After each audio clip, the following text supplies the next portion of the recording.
Hola amigos, bienvenidos a su canal Mexicano Informado. Mi nombre es Sara Popoca y hoy quiero comentarte lo que está ocurriendo. Y es que después de que los trabajadores del Poder Judicial bloquearan el acceso a la Cámara de Diputados para impedir que se sesionara en torno a la reforma del Poder Judicial, los asistentes formaron cadenas humanas para poder impedir el paso a los legisladores de Morena, PT y Verde Ecologista de México. De acuerdo con la vocera de los trabajadores del Poder Judicial, Patricia Aguayo, son alrededor de 600 personas las que se encuentran a las afueras del Palacio Legislativo de San Lázaro. En entrevista, la señora Aguayo externó tener conocimiento de que algunos trabajadores se habían quedado a pernoctar, pero dijo que esto es un acto más de los trabajadores para defender al Poder Judicial. Además, los manifestantes usaron sus vehículos para cerrar las calles cercanas a la Cámara de Diputados. Los bloqueos comenzaron a las 4 de la mañana y a las 6 se sumaron otros manifestantes. Quien hizo su aparición fue la diputada de Morena, Patricia Armendáriz. ¿Y cuál fue su sorpresa al ver el recinto secuestrado por estos disque manifestantes, tanto del pueblo, estudiantes y empleados del Poder Judicial, que en realidad, como siempre, no saben ni qué defienden, ya que sus respuestas son: no quiero hablar, a mí no me metan, a mí me mandaron y yo no sé. Los legisladores de Morena, en vista de que no pudieron accesar al recinto, se dieron a la tarea de buscar un recinto alterno. Más tarde, Ricardo Monreal manifestó en un comunicado que la nueva sede para el debate a la reforma al Poder Judicial sería en el Centro Deportivo Público ubicado en la Magdalena Mixhuca, Iztacalco, ya que se quiso evitar algún tipo de enfrentamiento con algunos porros que ya se encontraban a las afueras de San Lázaro. Patricia Aguayo, vocera del Poder Judicial, se quejó amargamente de la falta de diálogos, ya que según sus dichos no los han escuchado. Y lo que yo me pregunto, señora, ¿dónde estaba usted que no se enteró de los diálogos por la reforma al Poder Judicial? Ah, ya sé, no les interesó nunca dialogar, ya que pensaron que Morena no tendría la mayoría calificada para echar a andar la reforma. Pero, oh sorpresa, cuando vieron el triunfo avasallador de Morena en las urnas, ahora sí, cambiaron de opinión y quieren dialogar. Pues, ¿qué creen? Pues que no, ya ese tiempo de los diálogos pasó, en los que, por cierto, se realizaron más de 100 ajustes a la reforma original del presidente Andrés Manuel López Obrador. Y todo esto se hizo con el objeto de mejorar dicha reforma. Los trabajadores del Poder Judicial, al enterarse dónde se estaba llevando a cabo la sesión, se trasladaron al Deportivo Mixhuac para intentar reventar la sesión. Pero, oh sorpresa, ya no fue tan fácil, ya que en la sede se encontraba ya custodiada en su totalidad por elementos de la Secretaría de Seguridad Ciudadana. Y al no poder accesar a hacer sus desmanes acostumbrados, se pusieron a bloquear calles, impidiendo el tránsito y generando un caos. Sus reclamos eran: ¿dónde están? ¿Dónde están? ¿Dónde están los diputados que nos iban a escuchar? Pues, ¿cómo? ¿Dónde estuvieron? En los diálogos. Mejor pregúntense, ¿ustedes dónde estaban? Porque la reforma y los diálogos para la reforma se llevaron a cabo y siempre estuvieron ahí y todos los mexicanos nos enteramos. Ah, perdón, solo ellos no, ¿verdad? Ellos sí, no se enteraron.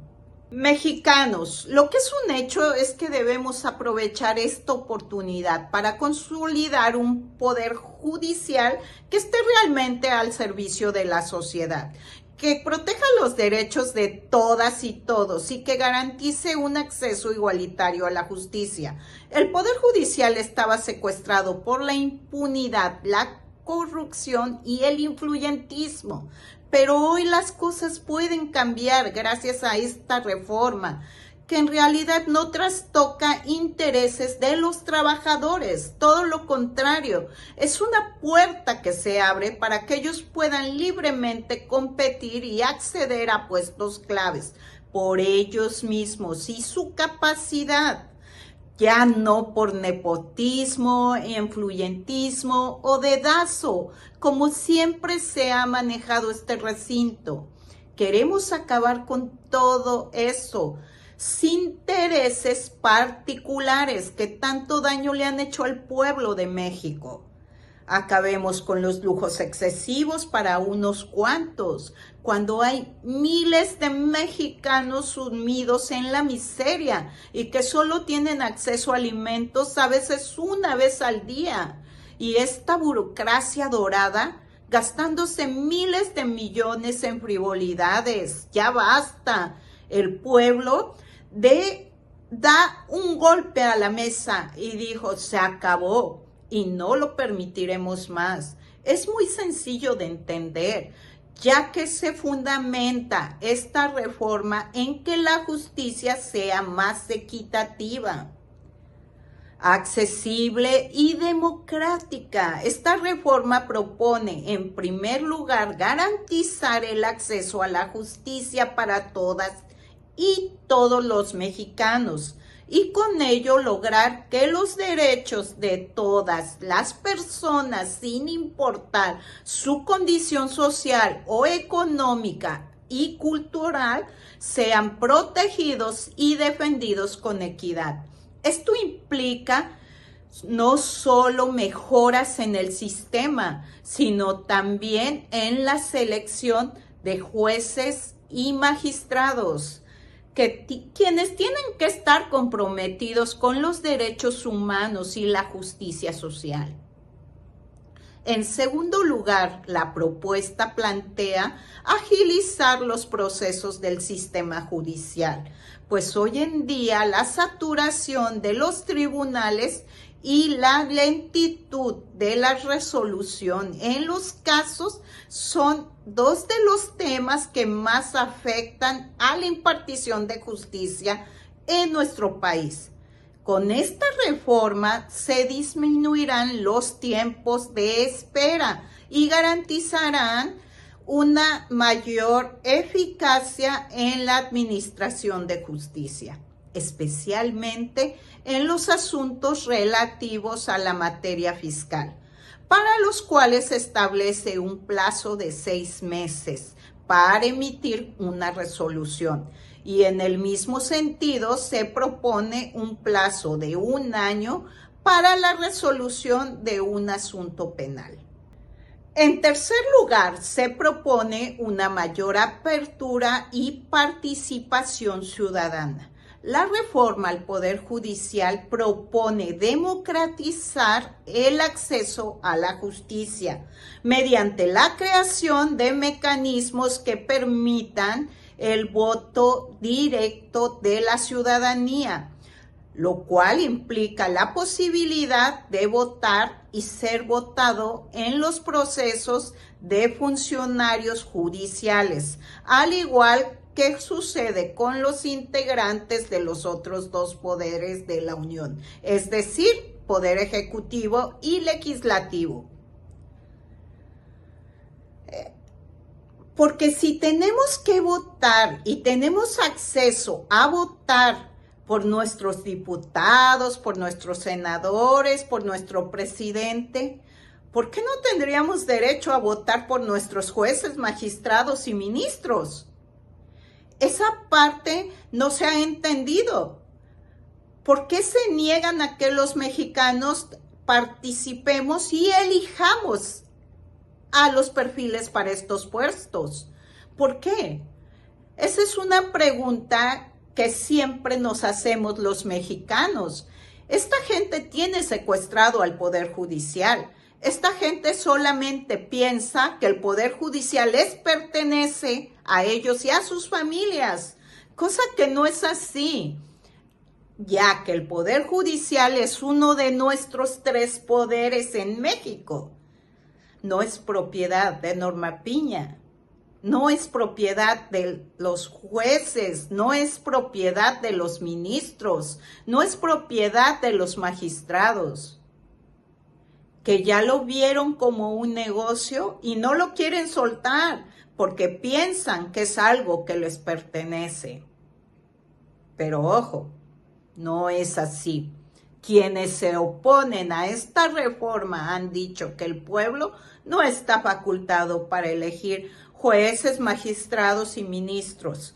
Lo que hay detrás del modelo de asignación de los integrantes del Poder Judicial son acuerdos cupulares que solo han permitido que estos escaños sean ocupados por perfiles afines a los conservadores, que comprometidos con los intereses populares de la nación. Una muestra clara es la intervención de este poder para impedir el avance de esta reforma a través de toda clase de recursos legales, la gran mayoría de las veces carentes de fundamento, y que lesionan la división de poderes al invadir las esferas del poder ejecutivo y legislativo. Quienes se escandalizan de que el pueblo pueda exigir jueces, magistrados o ministros quieren detener la reforma al Poder Judicial en aras de no afectar la relación comercial con nuestros vecinos del norte, pero omiten hablar de que en Estados Unidos, en 43 de 50 estados, se eligen jueces por voto popular ciudadano. El Poder Judicial debe ser un ejemplo de transparencia. Solo así los ciudadanos volverán a tener confianza, ya que muchas veces este poder castiga más la pobreza que la delincuencia. Los postulantes para estos puestos deben ser aptos para el puesto, ser capaces, y las postulaciones serán checadas rigurosamente y con transparencia. Pero yo te pregunto a ti, mexicano, ¿tú qué opinas? ¿Tú realmente crees que estos puntos que te acabo de explicar a grosso modo de la reforma al Poder Judicial afectan a nuestro país, como tanto se ha dicho por ahí? Porque esa es la retórica, que afectan a nuestro país, que van a afectar nuestra economía, que van a afectar nuestro tratado de libre comercio, etc., etc., etc. ¿Qué es lo que está pasando en realidad? ¿Qué hay detrás de todo esto? Es muy simple, mexicano. El Poder Judicial no quiere ser renovado. El Poder Judicial quiere seguir siendo ese mostrete corrupto que conocemos. Pero se acabó. México despertó y tenemos que rescatar nuestro Poder Judicial. Vamos, México. Arriba la reforma al Poder Judicial. Es un hecho y la reforma va. Pero dime, ¿tú qué opinas? Que te estaré leyendo en los comentarios. Suscríbete, déjame tu like y no te olvides. Nos vemos en el próximo capítulo de Mexicano Informado. Adiós.